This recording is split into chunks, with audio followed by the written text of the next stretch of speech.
Hello, good afternoon, everyone. It's wonderful to be here. Thank you for the introduction. And I'm Richard Ferraro. I am based in Barcelona. I work at the GSMA, which is the global association representing the mobile industry. And I have spent 10 years and more working within the startup world. I'm a big fan and supporter of startups and entrepreneurs and founders, and really love all the innovation that startups are able to bring to the ecosystem that we're around and how they can help develop both the economies and the industries that they are involved in. Before I will actually start to speak, I'd just like to have a raise of hands. So please raise your hand if you know about an event called 4YFN. Who has heard of the event 4YFN? Okay, one person. Who has heard of the event MWC Barcelona? Okay, a few more. Okay, that's great. That's the normal ratio that we have. And if you haven't been to either event, then I strongly encourage you to come and have a good time at both events. My event is 4YFN, and it is one of the leading events for startups within Europe. We bring together over 1,000 companies, startups, as well as corporate entities. And I'll show you a little bit more about 4YFN in a second. So as I say, it's a pleasure to be here. Specifically, what I'll be talking to you about today is some of the AI trends that are shaping the future as seen through the eyes of the startups that are participating in the 4YFN event within MWC Barcelona. I'll be talking for about 12 to 15 minutes, so we'll have time at the end for questions. Please don't be shy. If you have questions at any time, please raise your hand. I'm very happy to pause while I'm talking, but if you prefer, I can answer questions at the end. I'll try and pace how I talk so that the translation, those of you relying on the translation, are able to follow what I'm talking about in a better way.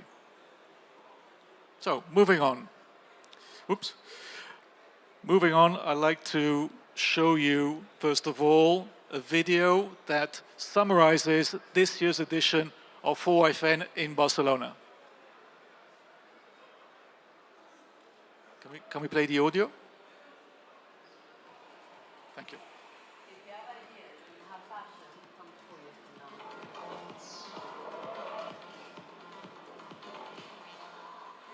The sky is the limit, and 4 years from now is making that a reality. I cannot wait to see what happens during the rest of the conference. Keep the people and the end users in mind to really be the change you want to see. We get better partnerships, we get better context. Start, step up, seize the day, and lean into AI. This is the place to be. You gotta be here. Just the name, 4 years from now. They're not talking about today.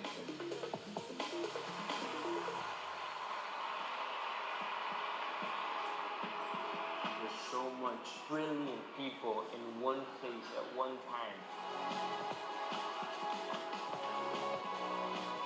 Start now and make a success of your business 4 years from now.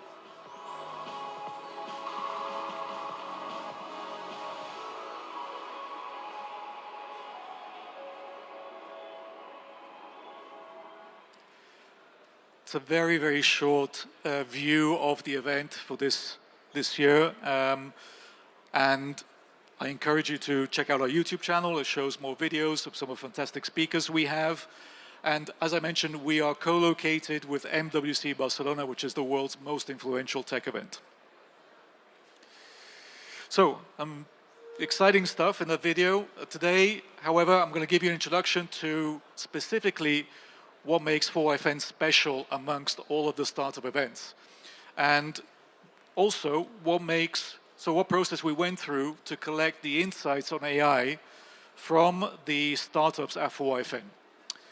Through these insights, I'll then explain some of the trends coming out of the 4YFN startup community and make some predictions based on this for AI usage in future before we wrap up and go to the questions.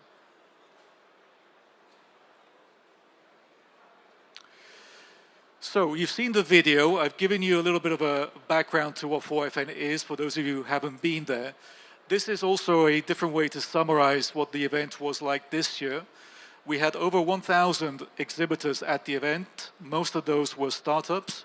In addition, we had another 1,000 startups coming, visiting the event. So overall, around 2,000 startups involved at the event. That's a big number. It puts us in the big leagues of startup events in the world. And we had over 109,000 attendees with the combined events of MWC and 4YFN. So that's a big number. There is a lot to see at both events.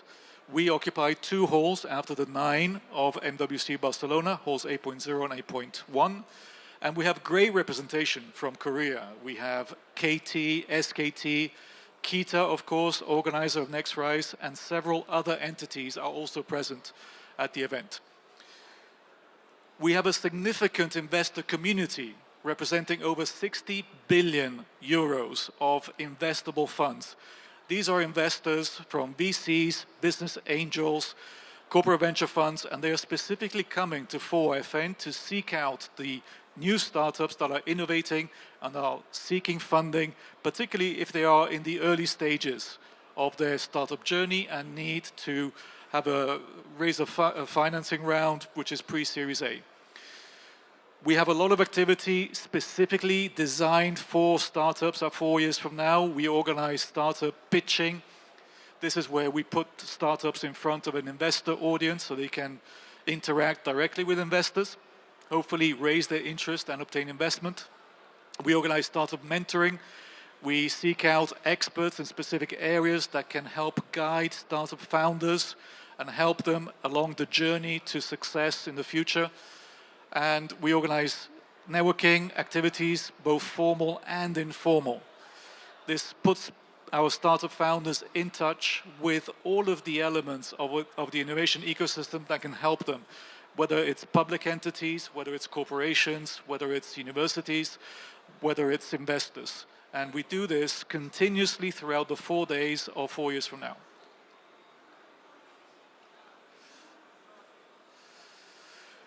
So today I'll be sharing the insights specifically from our startup community, and these are coming from those startups that have applied for the 4FN Awards. The 4FN Awards is our global campaign, global competition to find the most innovative startups in specific categories that we have pre-selected. These categories are digital health, green tech, fintech, digital horizons, and mobile frontiers. I'll explain a little bit more about what these categories represent, especially for the 2 last ones. What's the advantage for startups that participate in the awards? Well, firstly, they get lots of visibility. They get screened by 4YFN, and if successful, they go through to being finalists. Being finalists at 4YFN means that they get a lot of press coverage, a lot of visibility, and a lot of validation as well from the investor and startup ecosystem, okay? In addition, the one winner of the Startup Awards of 4FN gets a cash prize. We literally hand out cash, 20,000 euros to the winners of the 4FN Awards, which, while I'm aware, is not exactly Squid Game's money, it is game-changing for any startup.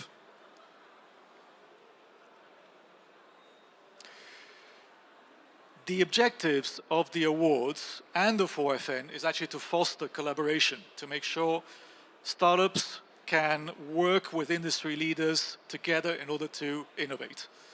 The 4FN startups that are redefining industry are doing so with innovative solutions, and we connect them, as I mentioned, to investors. We facilitate them forming alliances with both partners and with smaller companies. And we have a unique global platform in order to allow them to achieve this success. We've chosen the awards categories with the specific aims in mind. Now, at the GSMA, we are very concentrated on ensuring that startups allow the achievement of sustainable development goals as laid out by United Nations. GSMA has a partnership with the United Nations, and that is why we've chosen these categories. And for example, for digital health startups, we're looking for startups that are improving how medical diagnoses are made. Let me see if this is the right. Yeah.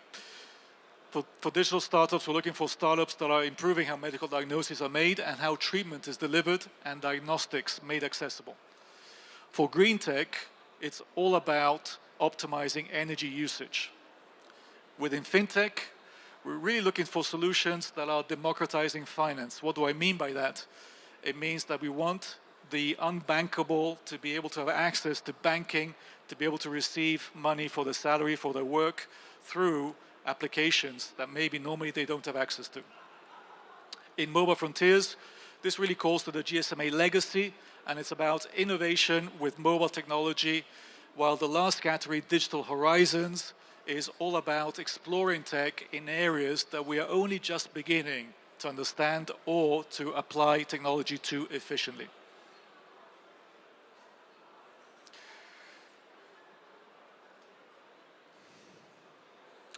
One of the key data points from our awards startup applicants is that 60% of the startups that are applying are already leveraging AI in the business model. So it's not just that they understand AI, but they're actually applying it and leveraging the technology within their business model. And their AI strategy is very much linked to their data strategy. So AI is used not just for automation, which is quite straightforward, but also in more and more within predictive tools.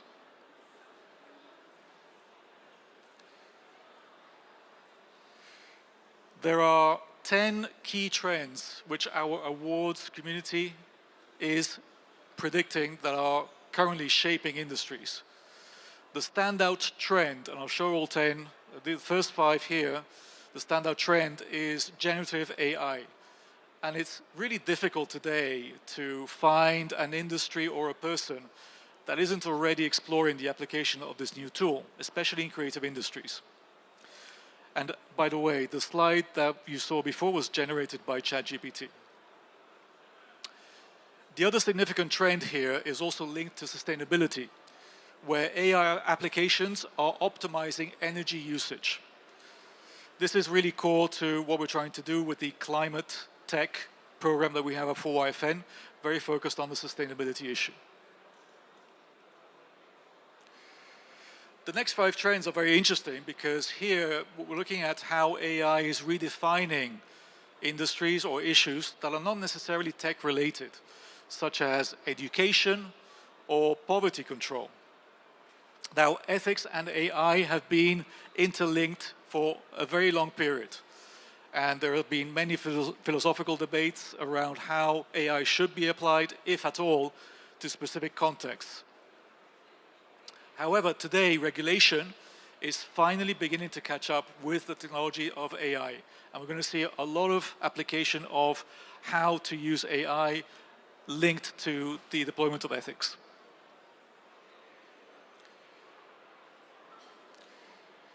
If we now drill down into the meat of the report, of the awards report, we look at each of the 5 sectors or industry verticals, we can see use cases and examples of startups that are deploying these new solutions. For example, here you can see startups like FlyWallet, Effion Health, and Physia. These are all involved in health monitoring, sometimes using AI-powered wearables, which could be a watch like I'm wearing, in order to improve patient health and care. Within the green tech or climate tech or clean tech area, we have companies like Nestor, NastaCoach, and Qflow that are using remote sensing or real-time data capture to optimize the energy consumption, reduce energy usage, improve material usage, and also recycling. Within the Digital Horizons category, companies like Orchest are providing workforce optimization solutions in order to improve things like work scheduling. Other examples here include Be Ambassador, using AI solutions for brand advocacy, and Shakers, which is a platform for connecting freelancers with opportunities. While in fintech, a great AI-powered solution is the foreign exchange risk management developed by Okura. Other solutions here are aimed at ensuring financial inclusion. As I mentioned earlier, it's allowing the unbankable, as they're called, to have access to financial and banking solutions. Within the mobile frontiers category, a cool company I can mention is Fossa Systems. This is a space technology company that is providing nano-satellite solutions that improve connectivity using IoT. This company has been doing so for a number of years and now is leading the way and is a great example of companies deploying these solutions today. So different startups have different approaches to AI, but of the 60% that I mentioned before that are leveraging AI today, half have AI as part of their solution. This is part of their core solution. Really, the startups with no AI clearly have to catch up in order to stay competitive. However, I suspect that if we survey these startups now, today, most of them will have already adopted AI in their business operations. So that gap is closing very, very quickly, as I'm sure most of you are aware. So, let's look at the future. Now, I don't have a crystal ball, I cannot predict what's going to happen, but we can draw some trends which seem to be likely to happen in the future based on the cohort of the 4FN awards applicants, particularly those using AI. So firstly, the prediction is that AI will become integral. It will be core to their business processes across all sectors, whether you're in fintech or in digital health. The second prediction is that AI-driven insights will help startups to identify untapped markets. So markets we may not consider interesting today will become interesting thanks to AI-driven insights. And an example would be addressing needs within emerging markets. The third trend that we predict is that AI will deepen in specialized fields such as healthcare, such as carbon footprint reduction, and also in fraud prevention. And the whole area of cybersecurity is very much an emerging growth area within industry, and which is why 4FN will be launching a new cybersecurity track at our event in 2026. The last trend that we can predict is that transparency and accountability will become key as differentiators as AI is adopted more and more, in particular as AI in ethical form is adopted. So, what do these predictions mean for investors in AI? Well, principally is that there is rapid growth that you can expect for applications like generative AI and autonomous systems. This is happening already today. It will accelerate. Then for industry players, this means that collaboration with AI startups, so many of the startups here that are innovating, this is where some of the existing industry players, the big companies, the corporates, really need to look at in order to accelerate their product development and market positioning. That is the way to the future, and it's a way to achieve sustainable growth for the bigger companies. To wrap up today, that's it, no more slides. What I've done is giving you an overview of 4FN, which is co-located with NWC Barcelona. I've explained the 10 key trends which exist today according to the 4FN award applicants. And I also shared some of these predictions, these 4 predictions for the future of AI, based on how we understand AI adoption today. As always, technology advances very, very quickly, so only time will tell if these predictions hold true. But meantime, thank you for your attention today, and if you have any questions, I'll be very happy to answer them. Thank you.